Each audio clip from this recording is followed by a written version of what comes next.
Constant economy बहुत बढ़ रही है, देश के नौजवानों का आकर्षण है। विश्व का हर कोई कलाकार चाहता है कभी न कभी भारत की धरती पर अपना कॉन्सर्ट करे। ये एक बहुत बड़ा अवसर है, हमें इसको मोबिलाइज करने के लिए व्यवस्थाएं खड़ी करनी होगी।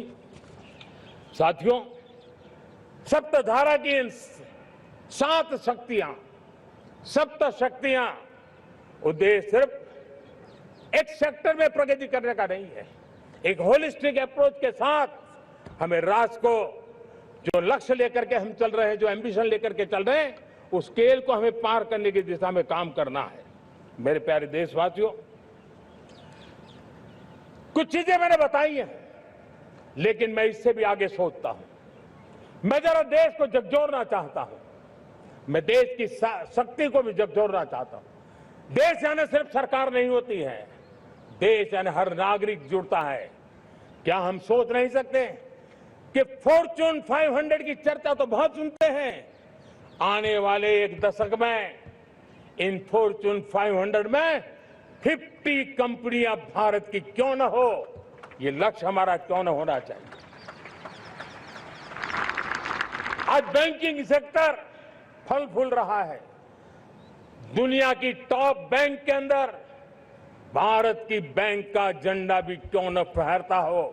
भारत की बैंक भी टॉप बैंक 5 बैंक में भारत की भी एक बैंक होनी चाहिए। भारत की फार्मा की दिशा में हमने बहुत काम किया है, लेकिन समय की मांग है कि दुनिया की 5 बड़ी फार्मा कंपनियों में भारत की भी 1-2 फार्मा कंपनियों का नाम गूंजना चाहिए। भारत उसमें अपना स्थान बनाना चाहिए। लॉ फर्म्स होते हैं, रेटिंग एजेंसी होती है। क्या समय की मांग नहीं है कि ग्लोबल लीडरशिप अब हमारे हाथ में होनी चाहिए? टैलेंट है, सामर्थ्य है, हमारा लंबा इतिहास भी है, भाषाओं पर हमारा प्रभुत्व है, हमें विश्व में पहुंचना चाहिए। हमारी कोई कंसल्टिंग फर्म, अकाउंटिंग फर्म दुनिया के टॉप फर्म्स के अंदर क्यों नहीं होनी चाहिए?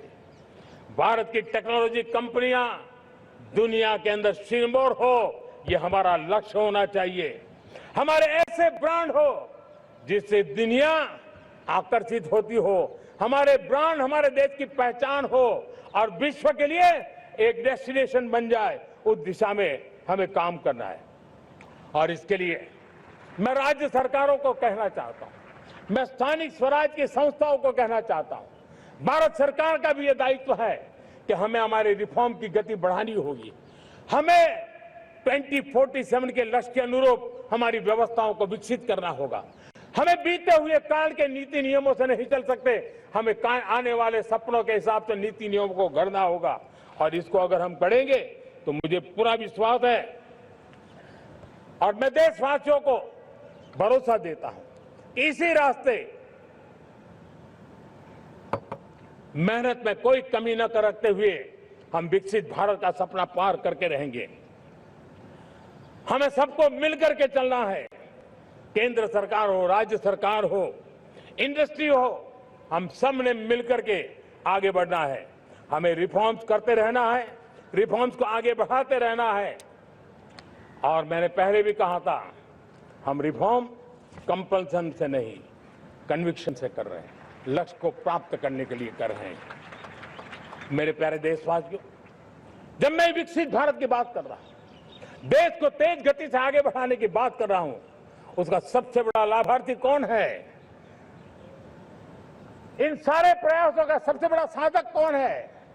अगर साधक है तो मेरे देश का युवा है, मेरे देश की युवा शक्ति है। विकसित भारत की यात्रा में युवाओं की बहुत बड़ी भूमिका है। इतना ही नहीं, विकसित भारत का सबसे बड़ा लाभार्थी भी मेरे देश का युवा है। और इसलिए हमें विकसित भारत के लक्ष्य को युवाओं के साथ जोड़ करके आगे बढ़ाना है। युवाओं हमारी सर्वोच्च प्राथमिकता के साथ हमें आगे बढ़ना है। साथियों, पिछले 10-12 साल में उस दिशा में बहुत कुछ हुआ है। स्टार्टअप इंडिया अभियान, आज पूरे देश में 2.5 लाख से ज्यादा रजिस्टर्ड स्टार्टअप बन गए। देश के नौजवान खुद तो काम कर रहे हैं, अनेकों को रोजगार दे रहे हैं। 1 लाख करोड़ रुपया इनोवेशन फंड भारत सरकार ने घोषित किया है। मैं देश को, नौजवानों को कहना चाहता हूं, आप अपने सपनों को लेकर के आइए, संसाधनों की कमी नहीं रहने देंगे। 1 लाख करोड़ रुपया आपके दिल दिमाग को सामर्थ्य देने का एक व्यवस्था हमने कर दी है। रिसर्च के नए अवसर मिले, डिजिटल इंडिया के नए सस्ते डेटा, ये युवाओं को सशक्त किया। दुनिया में सस्ता डेटा कहीं है तो भारत की धरती पर है, और देश के नौजवानों को उसने नई ताकत दी है।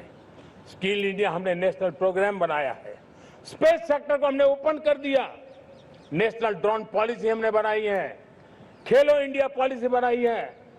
35 वर्षों तक एजुकेशन पॉलिसी नहीं थी, नई एजुकेशन पॉलिसी लेकर के आए हैं, और इसका फायदा मिडिल क्लास के परिवारों को हुआ है। साथियों, 2004 से 14 आंकड़ा मुझे देना चाहिए आपको।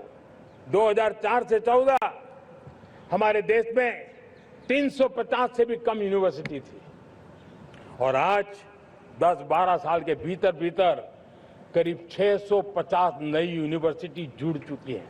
करीब 1000 का आंकड़ा हम पहुंच रहे हैं।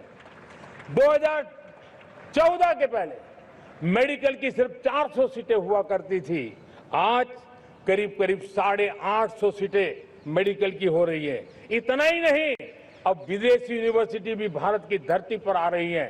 भारत के अंदर विदेशी यूनिवर्सिटी की डिग्री मेरे नौजवान को मिले, इसका प्रबंध भी हो चुका है।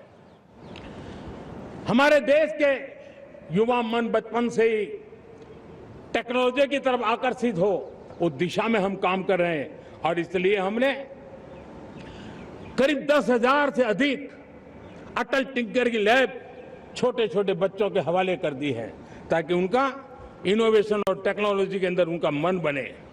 12 वर्ष युवा, हमने अनेक रास्ते खोले। हम स्टार्टअप ओपन कर दिया, आपने देखा होगा।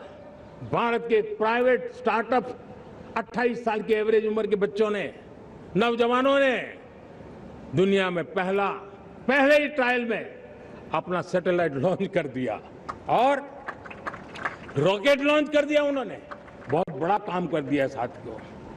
आज करीब 2.5 लाख से ज्यादा रजिस्टर्ड स्टार्टअप है।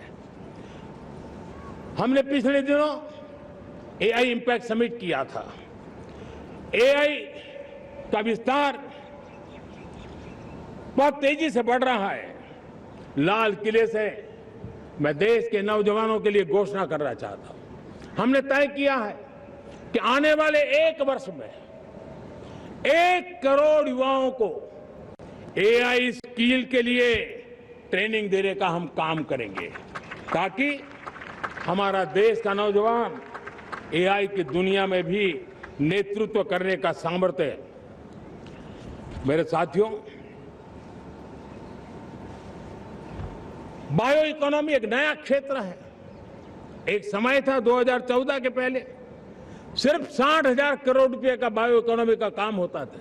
मेरे देश के नौजवान, आपने क्या कमाल कर दिया है। देखिए, नीतियां जब सही होती है, लक्ष्य जब साफ होता है, तो मेरे देश के नौजवान कैसा करके थे। बायो इकोनॉमी में देश की युवा शक्ति ने सामर्थ्य दिखाया। 2014 के पहले जो 60,000 करोड़ का कारोबार था, आज वो कारोबार बायो इकोनॉमी 20 लाख करोड़ पहुंच चुकी है। दोस्तों,